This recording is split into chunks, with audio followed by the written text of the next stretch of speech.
Sama-sama mengangkut beban, tapi bukan untuk mendapat medali, para kuli angkut ini menggantungkan nasib dari setiap beban yang mereka pikul. Bukan untuk mendapat penghargaan, tapi untuk mengumpulkan rupiah supaya bisa tetap bertahan hidup. Kuli angkut bisa dijumpai di pasar, stasiun, hingga pelabuhan. Salah satunya, Dermaga Muara Angke yang setiap hari selalu penuh kesibukan.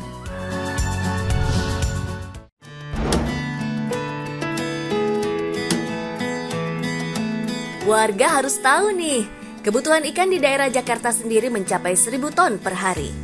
Sumber protein yang satu ini emang kaya gizi. Nggak heran, jadi primadona warga deh. Pasar dan supermarket emang udah bertebaran di Jabodetabek. Tapi, kalau soal berburu ikan segar, mana lagi juaranya kalau bukan Pasar Ikan Muara Angke.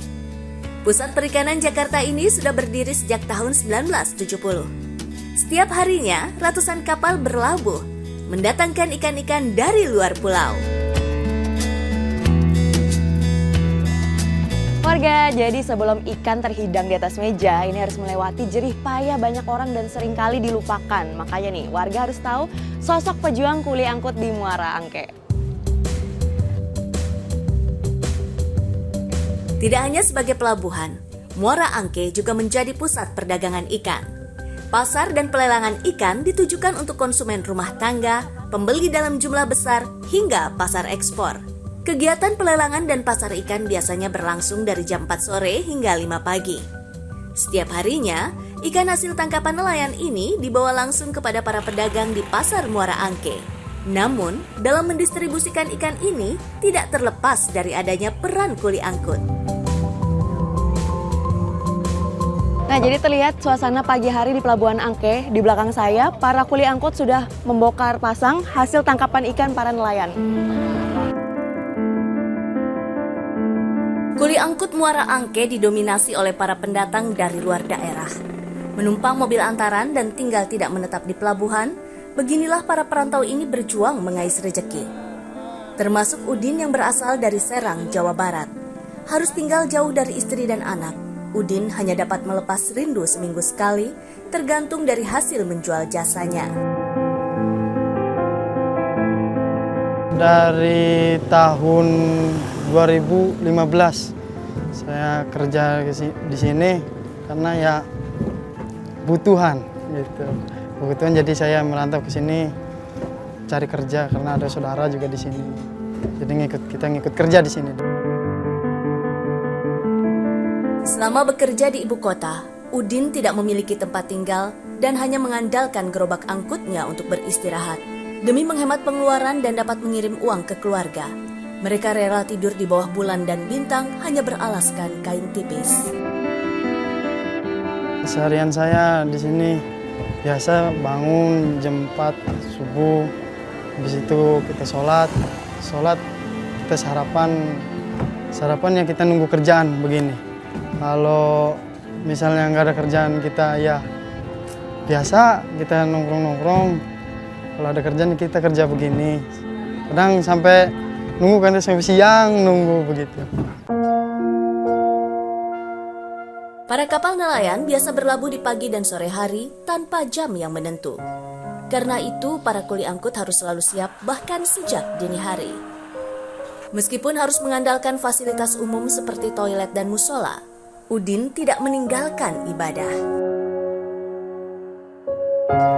Sebelum memulai aktivitas, Udin mengisi perut pada warung-warung yang terdapat di sekitar pelabuhan.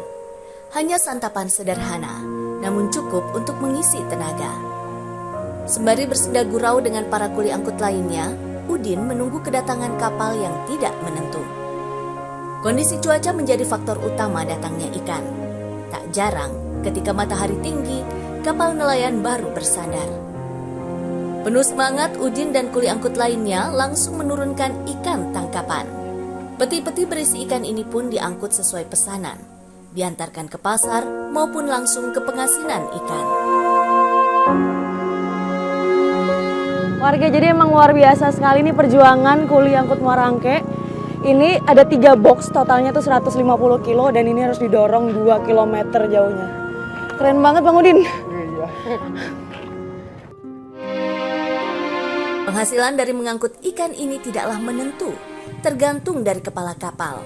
Pundi rupiah yang diterima dibagi kepada setiap kuli angkut sesuai jatahnya. Ya kalau nggak enaknya gimana ya?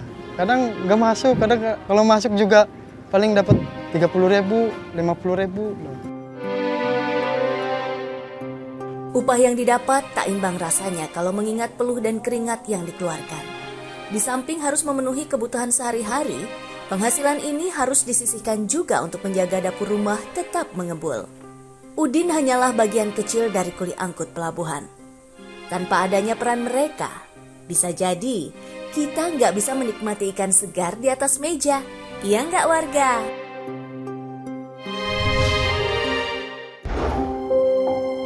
Sebagai pekerja di bidang informal, kuli angkut sering dipandang sebelah mata. Padahal para kuli angkut berjasa dalam kelancaran pasokan bahan makanan hingga barang komoditi. Warga harus tahu, jika profesi kuli angkut yang kita kenal sekarang merupakan warisan dari penjajahan Belanda. Tahun 1870, banyak investor Eropa menanamkan modal di Hindia Belanda. Perkebunan, pabrik, dan infrastruktur transportasi yang banyak dibangun pada masa itu membutuhkan jasa kuli angkut. Tak hanya masyarakat lokal, kuli angkut juga banyak didatangkan dari Tiongkok dan India pada masa itu. Sampai sekarang, kuli angkut masih berperan penting di berbagai sektor. Pasar, stasiun, terminal, pelabuhan masih membutuhkan jasa kuli angkut. Di balik tetesan peluh yang keluar dari tubuh para kuli angkut, terselip harapan untuk masa depan yang lebih baik, terutama bagi anak-anak mereka.